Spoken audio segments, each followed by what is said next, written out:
for you and then remember it. So I don't even know any of my own passwords. All I know is the one password that gets me into this, where all of my data lives. This is encrypted, with AES. It's not reasonably crackable.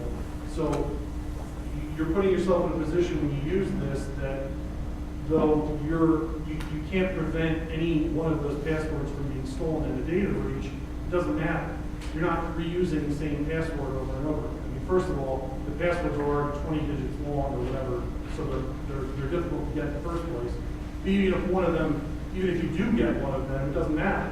That's my one password for my bank account. I'll just change that one. I don't have to worry about then that password being stolen and used to access anything else because I have different passwords everywhere. This really takes a lot of the pain out of computer security. You can synchronize it using Dropbox, using different alternatives so that I have all my passwords on my Mac, I have all of them on my iPad at home, I have all of them on my iPhone right here anytime I need them. And you're just at this point, I personally don't see a realistic alternative for most people's security other than to use something like this. This would be the thing that if you get one thing out of this presentation, in my opinion, this is what you want to look at one of these password management programs. This one's one password. There's a bunch of other ones. There's one. You can go to lastpass.com, lastpass.com, and get one there. It does take. I will say it does take a while to set this up. You have to go through each of your accounts and change the passwords. To ones that are generated by the software. But once you've done that, it's like Fort Knox. It really is. It takes so much of the worry out of online security. There's the one who walks through some of the screens. I think you should. Okay, I have a question. Go ahead. Sometimes Windows will ask you should you save your password. Yes. How does that equate with what we just saw in terms of that? Okay, who wants to take that? Good. I'm sorry,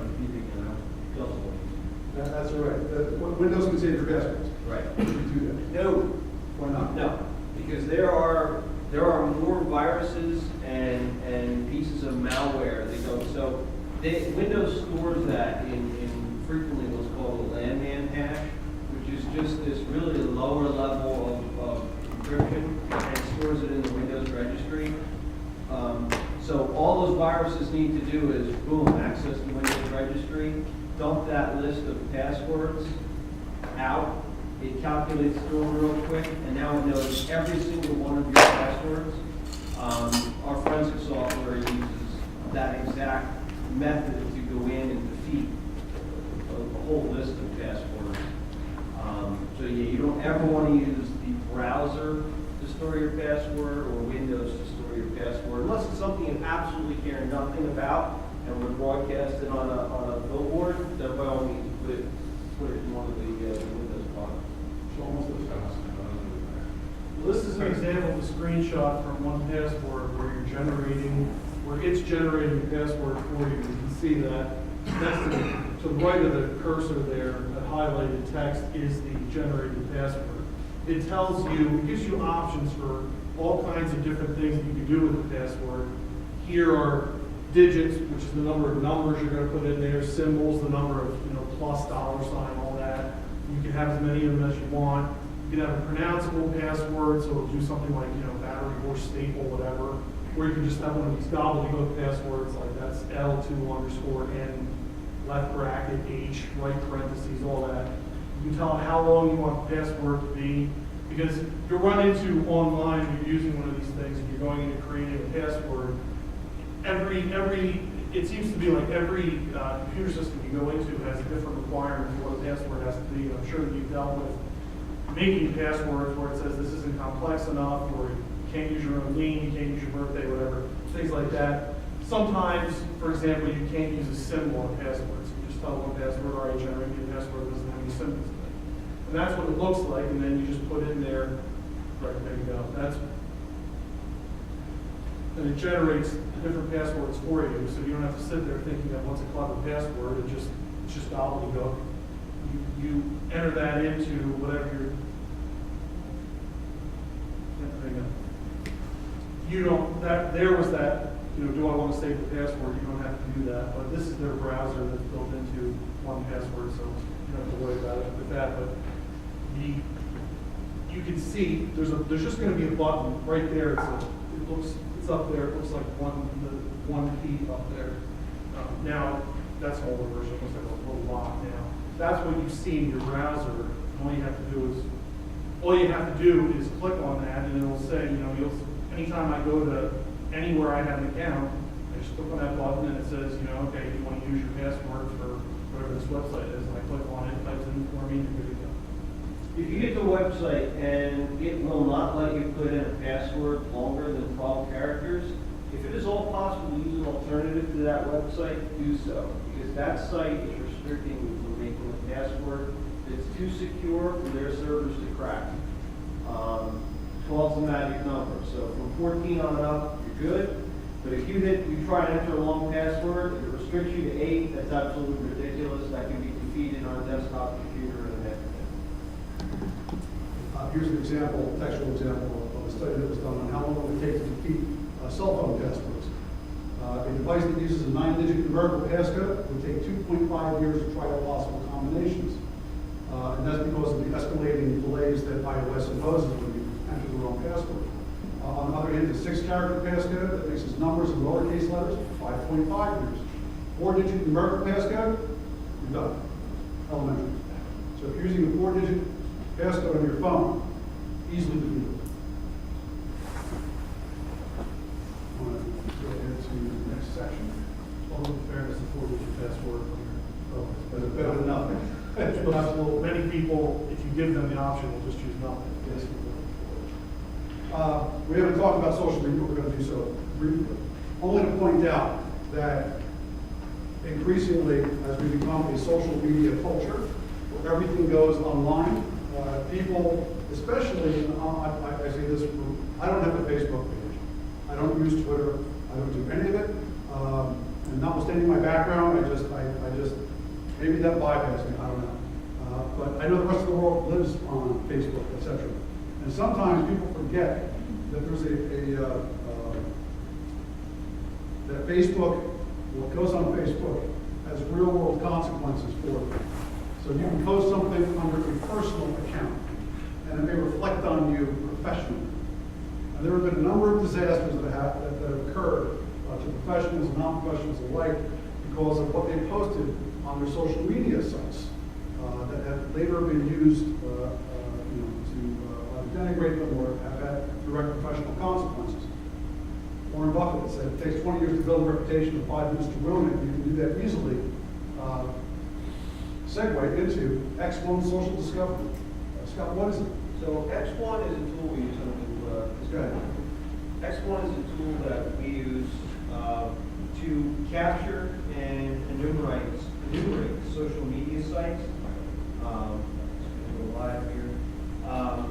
And it lets me do some really cool things, not the least of which is called geofencing.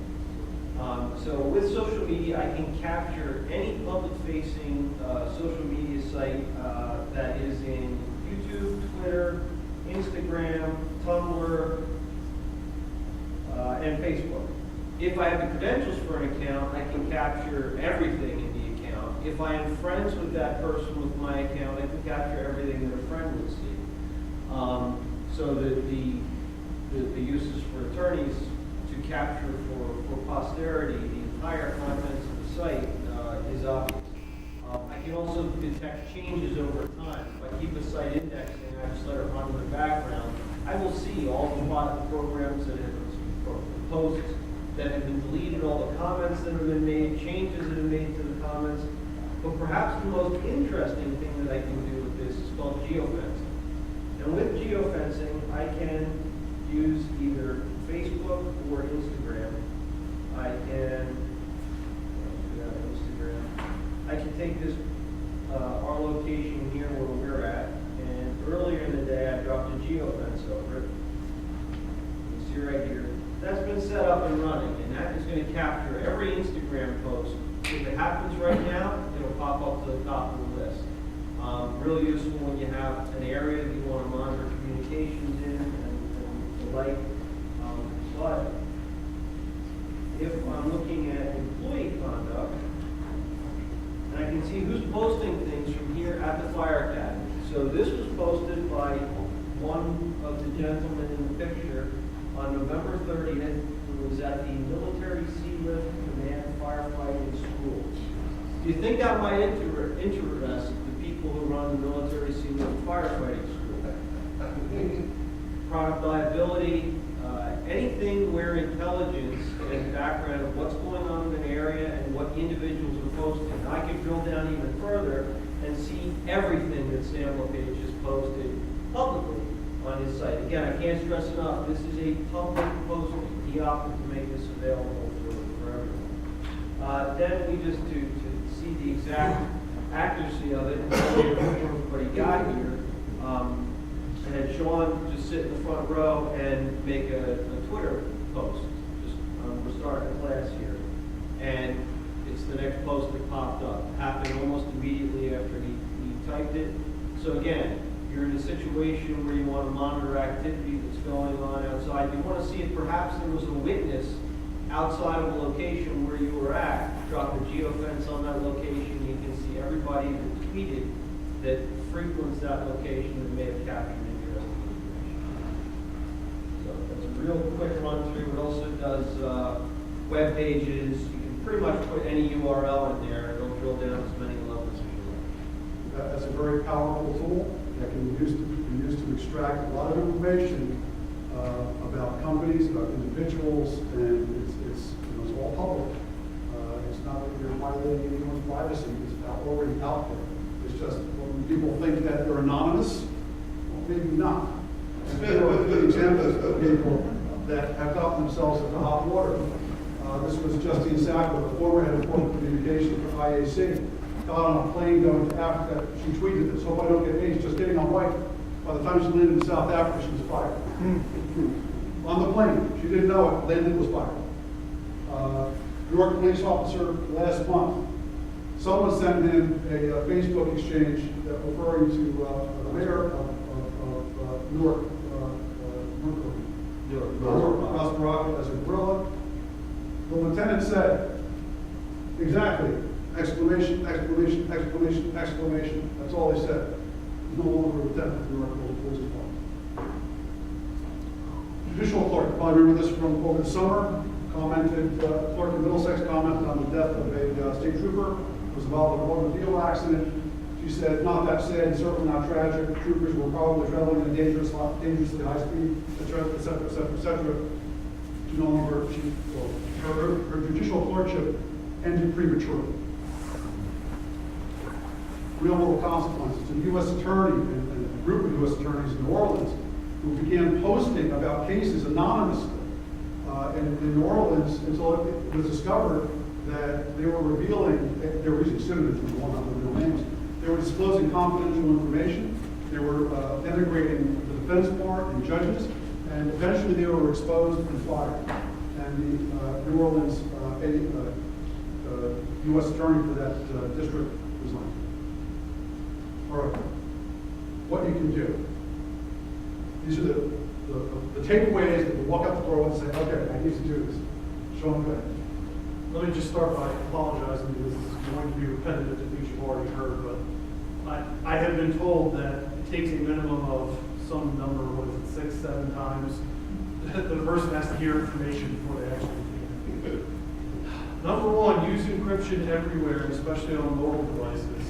Again, use encryption. I can't say this strongly enough, especially when these features are essentially built into modern operating systems and devices.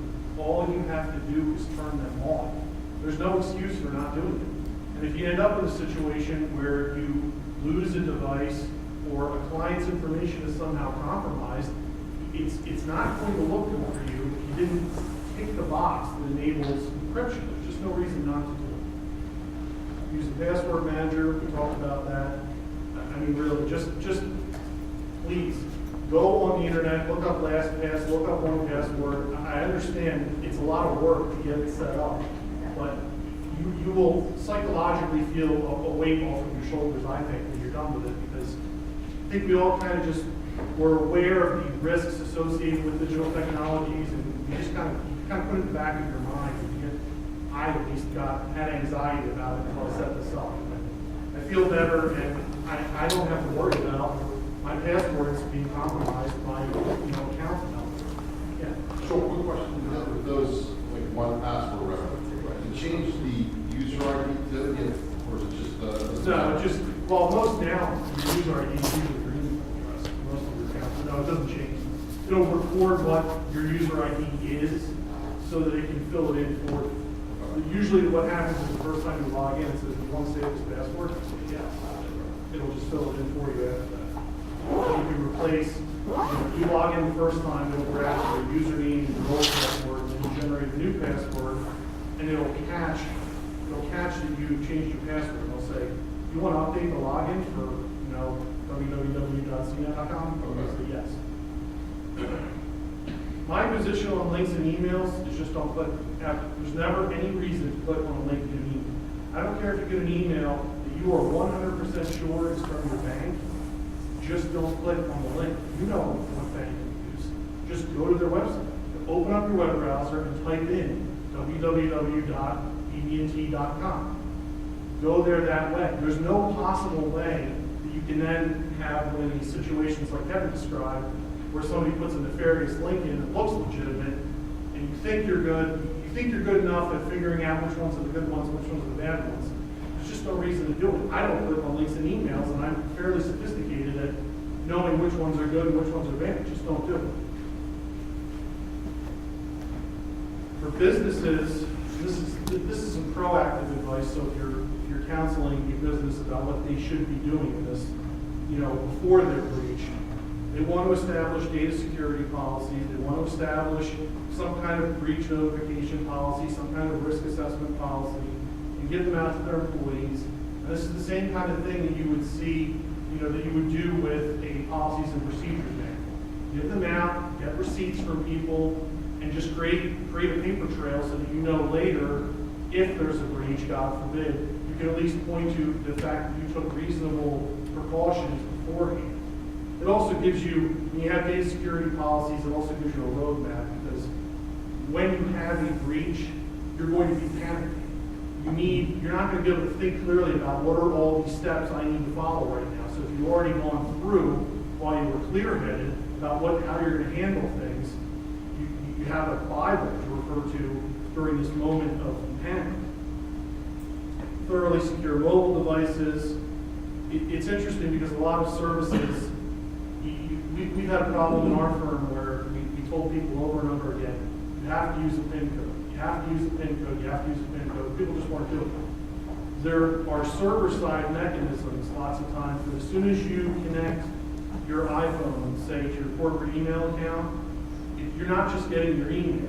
That server can also remotely wipe your device. It can force your device to use a PIN code, because anything that uses certain technologies, security policies can be set remotely.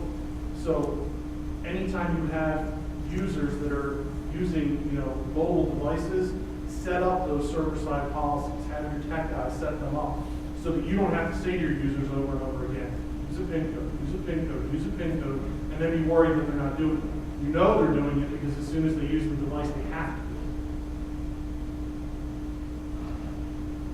Strong passwords. Use strong passwords. A lot of this stuff is pretty simple. You can't. Scott said an 8-digit password. It's like not having a password. I mean, you have to have probably a minimum of 12, and you have to change it regularly. And there's just no way around these things. I mean, if you use, we encourage the use of biometric access whenever you can, which is your fingerprint reader. Your iPhone has Touch ID, so that every time you turn it on, instead of typing in your PIN code, you just put your thumb on it, your finger on it, and unlocks for you automatically. That takes some of the pain out of it. Businesses should be separating their networks. A lot of businesses just plug a Wi-Fi router in and give wireless access to their employees and to their customers. We don't want to be doing that, because it's not just your customers that can get wireless access. And from that. Anybody that's driving by your building will get wireless access to it. And if you don't have that Wi-Fi network segmented from the rest of your network, somebody can be sitting outside of your building reading all of your clients just by connecting to your wireless network, and you will have no way to know that they're doing that. Insurance coverage, a lot of people might think that you're covered for technology crimes, data breaches. Most business insurance policies specifically include those things. You need to seek additional coverage for any kind of, if that's the kind of security you're looking for. I'm gonna jump ahead to When a business to react to a breach, it is almost always the business's obligation, absolutely, to notify New Jersey State Police under the breach law in New Jersey. It's basically the first step when you know that a data breach has occurred. Now, you want to be smart about exactly what you tell them because you're an attorney. If your systems have been breached, you can't give confidential client information to New Jersey State Police as part of notifying them. So think about what you're telling them. Think about the message that you're crafting to your customers, your clients, and in the case of a business, to its customers. It's probably easier rather than trying to figure this all out yourself, to hire yourself a Scott or someone like Scott that can figure out what exactly was taken, how it was taken, and how you can fix things in the future. That one's pretty simple because even the most competent people don't know every mechanism by which data can be stolen, so you need an expert to figure it out for you. A business that has been breached, you have to notify your customers. Again, you want to be smart about what you tell them. You don't want to tell them exactly what was stolen. You state in general terms that there was a breach. You're doing everything you can to remedy it. And usually, one of the best ways to handle it is to put a frequently asked questions section on the business's website, on the firm's website, about the breach. Again, very general information, but stating that you take your customers or clients' information security, very seriously, and you're doing what you can to fix the problem.